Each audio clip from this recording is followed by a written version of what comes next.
everyone. Welcome back to THUTV. Hopefully you guys have been enjoying the interviews so far. A quick reminder, if you guys want to see some of the videos of the actual talks, the best place to do that is go to trojan-unicorn.com/TV.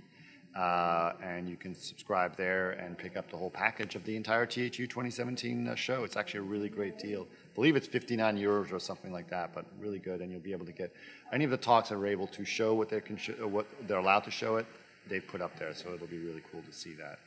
But I'm here with Steven and Phil, right? Mm-hmm. Or Steve. Steve is fine. Steve's cool, right? Yeah, Steve's cool. Yeah. And he and I, it's funny, just before we started, he and I were both talking about the fact that Stephen Wang and Chris Nichols, there's several of them in the industry, and we get confused as for someone else, right? Get emails like for other people all the time. Yeah, I know, it's really, really funny. But you're now a concept artist, right? Correct. You're a concept artist, and you're working at Oat Studios. Currently, I'm not. Currently, I'm working at the Collision, the Microsoft gaming studio in Vancouver, Canada. Uh-huh. Yeah. And so, what's life like over there? Life is great. Yeah. Honestly, I love what I'm doing.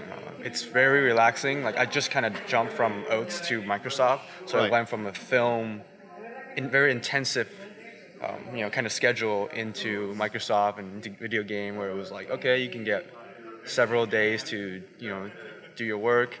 You can explore with tools and whatever techniques you want. Right. So I've been learning quite a bit just on my personal time, and with Microsoft, of course. Right. Yeah. That's pretty awesome. What about you, Phil? I'm currently working at a studio called Monolith Productions. Oh, Monolith, yeah. Mm-hmm. Working on the game Shadow of War. Shadow of War. Okay, awesome. So you guys both working in the gaming area at this point, right? Yep. And what do you do over at Monolith? I am a world artist. You're a board artist? World artist. World? It's essentially the same as the environment artist. Oh, the world artist. Okay, yes. Yeah. Yeah, that makes sense. That makes sense. So I get to take little pieces from concept art and then essentially make a level out of it. Also make props and then talking with the level designer, making sure that it's fun. Right. And then also talking with the programmers and the tech artists to make sure that it still runs smoothly in frame rate and also make sure it's under memory. Right. Okay. Well, what's it like working besides those obvious things in terms of environments? It's kind of cool, I guess. You have to come up with they have to get a draft on the actual story, and then you have to figure out the entire process that someone is going to move through that space, right? Yeah, I mean, usually that's with environment art goes in just about any studio. Right. It's also a fairly generic term. So as some studios, our artists is expected to wear more hats, whereas others it's definitely much more specialized. Like for example, I think Naughty Dog, if you're a texture artist, for like 90% of the time, all you do is just texture. Right. Whereas I think at Monolith, it tends to be a little bit more generalized. So you get to do a little bit of everything, right? You get to do texturing and stuff like that. And what about the actual design of the lighting? How do you deal with the lighting as well? Lighting is an interesting topic. Just because for last gen in video games, it tended to be, most of the environment artists would just go in there and flip the light switch on. But especially with just how complicated the game is getting, for most of the project I've worked on for current gen, there's definitely dedicated lighting artists. Very similar in how it's being treated in the film industry, where I believe they generally work much closer with the art director just to kind of dictate, okay, here is the mood and here is kind of the overall feel of the entire level. Okay, interesting. So, that sounds great. But Steven, let's see, when you were basically, how did you get into becoming a concept artist? How did that land on you? I actually was in product design, industrial design, and then I kind of just saw a video of Feng Zhu on YouTube one day. Yeah. And then I was like, wow, okay, well, I guess this is kind of what I want to do. Okay. And then I went to school for a year. Where did you go to school?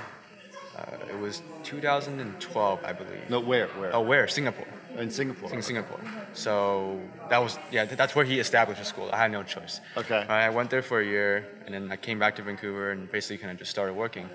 And my first few jobs definitely weren't concept art. It was a lot more like illustrative. I worked in budget animation quite a bit, where you don't actually animate rig anything. It's more like moving layers in Photoshop and adding fog in between to make it feel like, you know, I think a lot of times I work in a game called Sacred 3, and anything that's not the main cinematic was going to use that style of animation, and we were helping them to establish that and keep it under budget. But after that, it's been just concept art, concept art. But you've been working in the game industry for a lot of it, or have you worked in the feature film as well, or you obviously did stuff? Everything. I think I started with animation. I went into games, and then I did mobile games. I did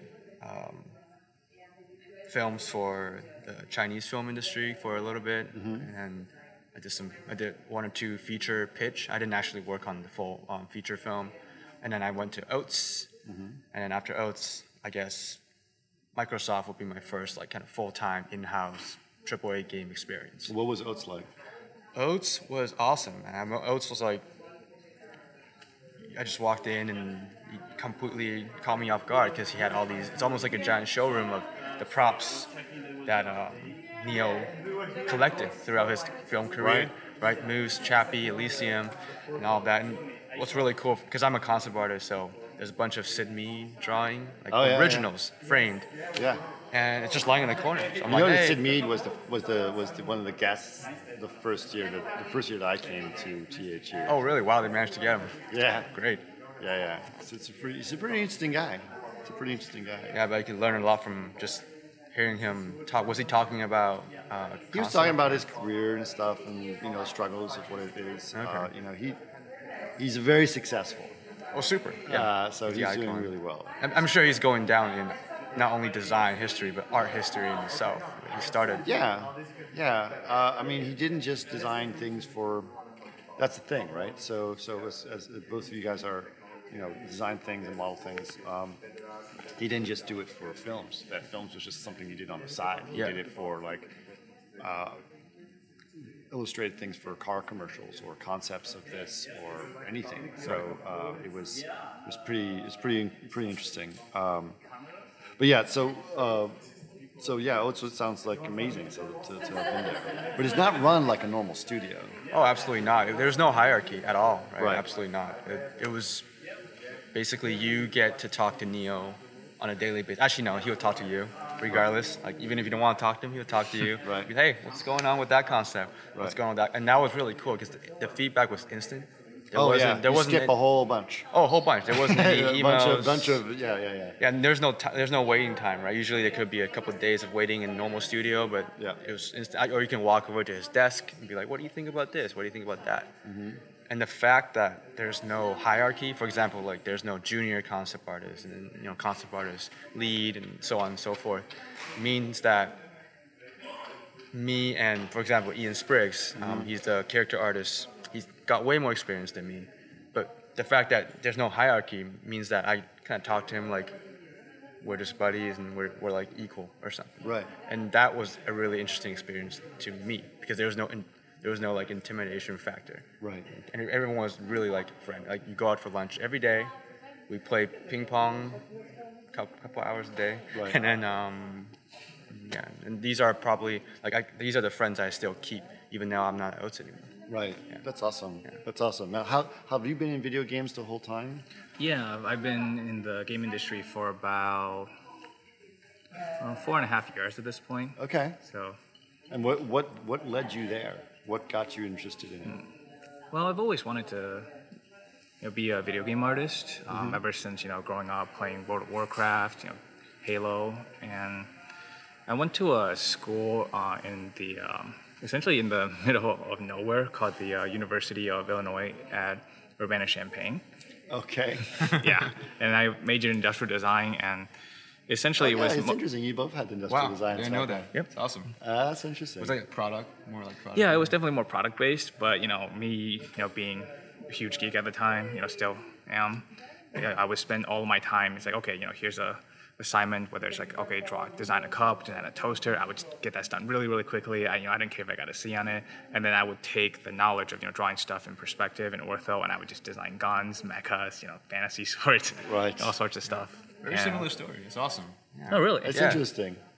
So you were doing similar things, right? Yeah, I was doing it to a point where the teacher told me at the time was like, look, your stuff is really cool, but none of this is ever going to get made in real life. So why are you in product design? Right. And I thought to myself, oh yeah, you're right. Why? Right. And then kind of just transition out of there. So, but you still, what were you? I mean, you still had the same tools that you guys were using in product design, and you're like, I'm just going to keep using these tools to do things I really want to do. I mean, for the most part, I just had pencil and paper. Okay. For drawing, and slowly kind of, because there was a couple of computers in the computer lab at the time that had Photoshop, and I think there was like a really, really old version of 3D Studio Max. So I would spend all my time at the lab, and it's like, oh, this is super cool. I get to actually draw something like a sword, and then afterwards I get to scan it in, color in Photoshop, and then like model it out in 3D, and then I think.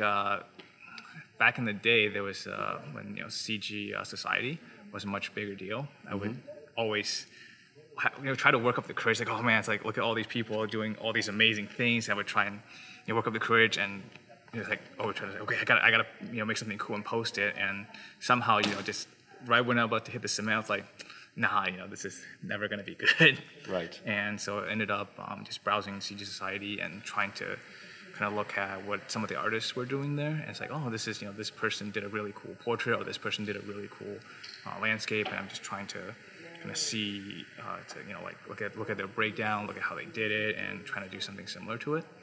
But I still remember, I think I probably have one of the most long and kind of winding way of getting to the video game industry. Okay. Because I started off like.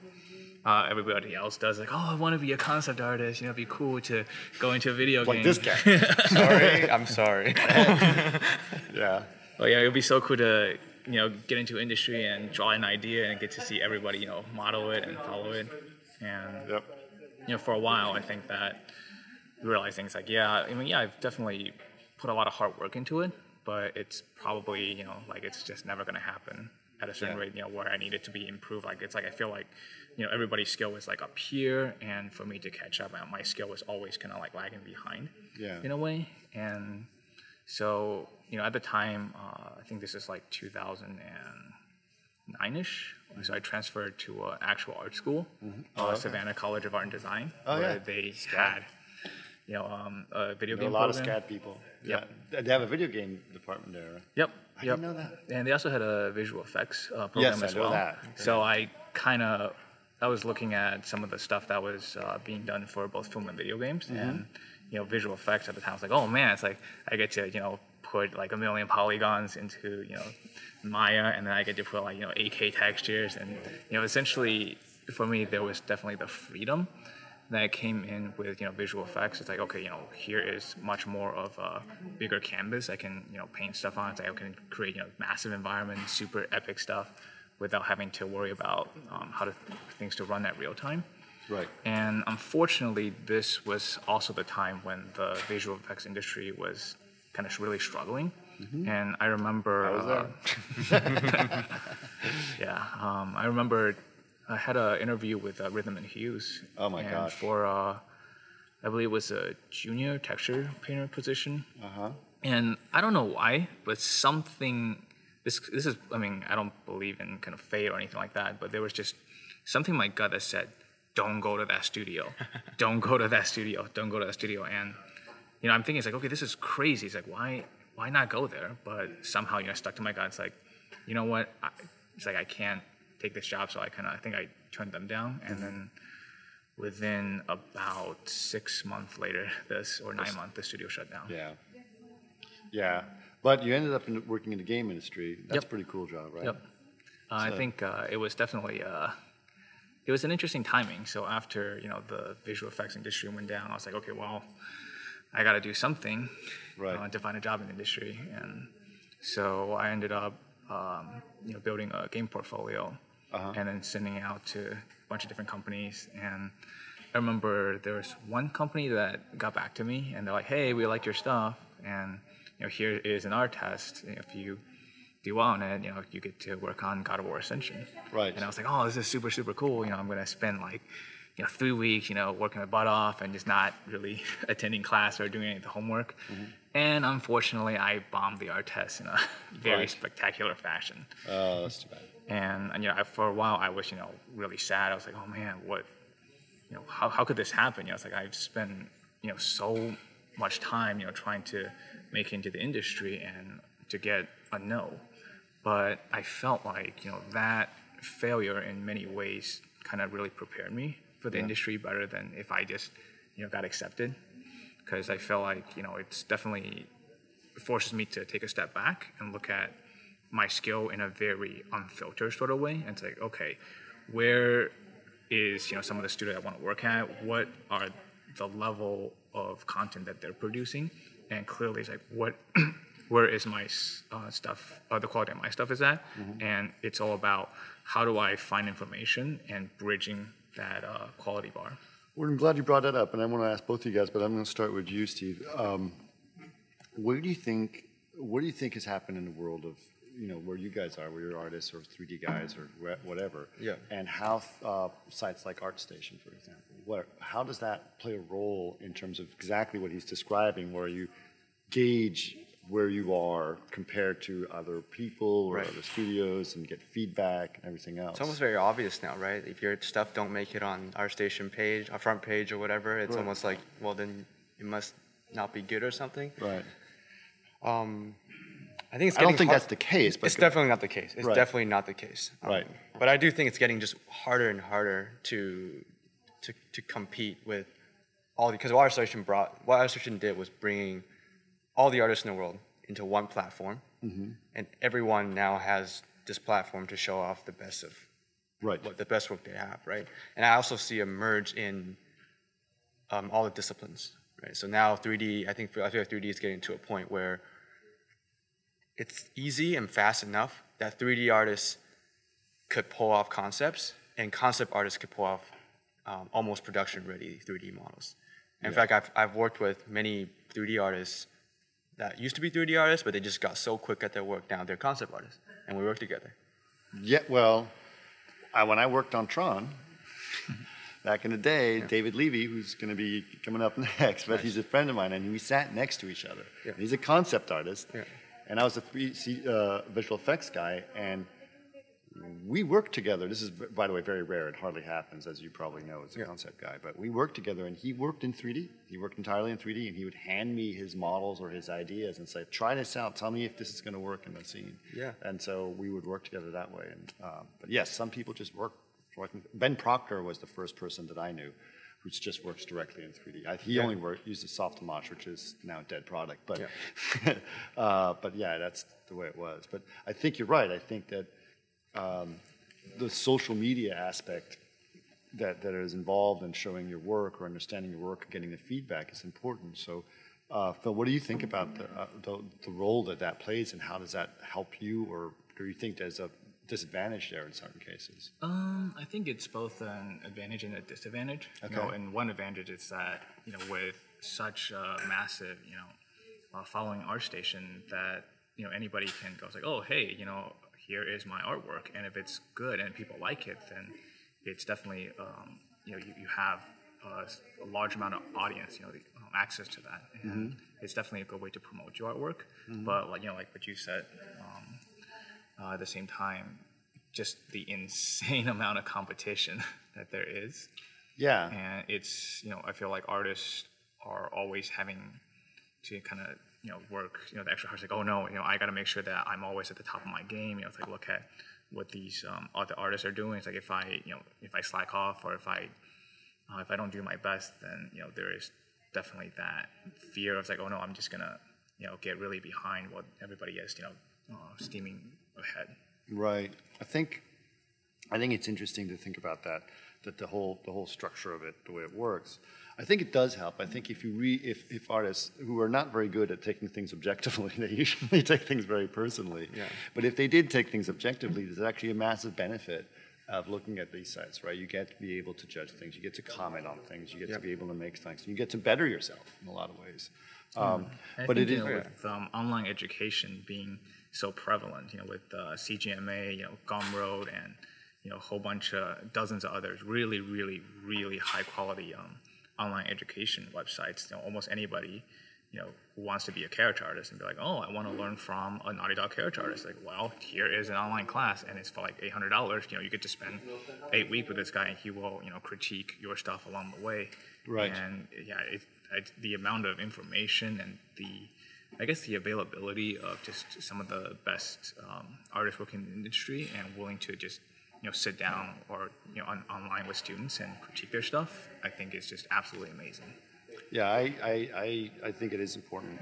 What I also am wondering is the fact that your moment of like your art is like only important for like a few days. A couple seconds almost. If you're on Instagram, it's like scroll. Oh, okay, kind of like it. Double tap, like, there you go. Scroll to the next post. Yeah, so and all that work just gets sort of sucked into it. Yep. Yeah. Like for example, I'm a huge fan of Ian's work, Ian Spriggs, as you know, and I was going to Andre. I say, Andre, you gotta see this guy's work. It's amazing. He's like, this is incredible, and so that's why I invited him. But that's like one of the only places where I actually go to. I'll one better it. We actually printed out all of his images. He gave us the high res, and it's hanging in our office. We have an Ian Spriggs wall of his family. Wow, that's awesome. Does he know that? Yeah. Okay, cool. Yeah. No, they're fantastic, but that's a rare thing, right? Yeah. Most people don't do that. You're right. That Instagram like thing is interesting. But it's good though. Like, I mean, well, at the same time, there's a ton of stuff being made, right? There is, and you get to see it. Sometimes it might be bad for just being original or creative because you're seeing all these content, and it somehow just kind of makes its way into the back of your head. So that when you're drawing, you're creating, you kind of look at it and be like, oh, wait, I saw this like for 3 seconds yesterday, and I really liked it, and that's probably why it kind of looks like that. Right. But I like Instagram, Facebook, especially ArtStation. I mean, I'm not paid by ArtStation, but I only worked at Oats because of ArtStation. Because ArtStation has a function where you can type in the location. And what a lot of people don't realize is a lot of studios prefer to find artists that's local because you don't have to deal with visa and moving time and fees and all that stuff, right? Right. So I'm 99% sure that Neo just looked up Vancouver concept artist. Right. And I was one of the few one that popped up, and then he just contacted us. I know for a fact that, like, for example, Tim Miller, over at Blur, he just prowls sites like that and goes to and that's how he recruits them. The old days was they just come up and say, I need 2 lighters. Yeah. What's their credit list? Right? Like what movies had they worked on? Or this is back when I was in visual effects. It's like, have you worked at Digital Domain ILM? Okay, great, you're hired, right? It's like it was not. So how do people start then if you had no credentials? Like, I mean, because the thing is, like, demo reels were like actually sometimes really hard to make. Right? Okay. You had to get the shots, but you could only get the shots after the movie was out on VHS or. That's how long it was. Or DVD. But the DVDs come out a few months after the movie's out, right? Yeah. And now it would take 2 years. So sometimes you work on a movie and you still have to wait 2 years before you can put it on a demo reel. It's really challenging. Right. But I think it's great. I think these sites are great, and I think you guys are using them, obviously. You're using them, and there's a lot of great art coming out of it, and we get to meet a lot of them. And so, and you can discover people that can't. Right. It would be hard to be discovered otherwise. Or in THU, you meet a lot of people you knew on ArtStation, right? But you never know their faces. That's true, of course. Yeah. Oh, you're that guy. Yeah. Oh my God. Okay. I've been following your work for like a year or something. That's it's awesome. Really good to finally meet you in person. That's so cool. Yeah. Well, that says a lot. And I know that when ArtStation first came here, they were like a startup 2 or 3 years ago, or whatever. And now they've exploded. Biggest art site ever. It's insane, right? It's really cool. All right. Well, thanks so much for joining me, guys. Thanks, Steve, and thanks, Phil. I appreciate your time. Thank you. Sure. And we'll chat again soon at the Oasis, I'm sure, or something like that. Yeah, all right. Definitely. All right.